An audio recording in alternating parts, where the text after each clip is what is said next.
Arkansas Governor Sarah Huckabee Sanders announced the Healthy Moms and Healthy Babies Act today. It's part of the Transforming Maternal Health Grant and was among the recommendations made by a strategic committee established by the governor last year. The legislation will unbundle Medicaid payments for up to 14 prenatal and postnatal care visits. Of the roughly 35,000 pregnancies in Arkansas each year, 10,000 women don't see a doctor until after their first trimester, and 1,100 of those women don't see a doctor until they're actually in labor. This reform is aimed at those women and will increase Medicaid's investment in pregnant women by more than $12 million. We will also increase reimbursements for deliveries and C-sections by 70%, encouraging more providers to participate in Medicaid, increasing access to care.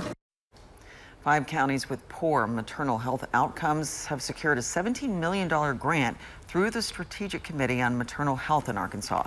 The grant is built on 3 main pillars: access to care, infrastructure, and workforce capacity. We have more information on this new grant on KY3.com.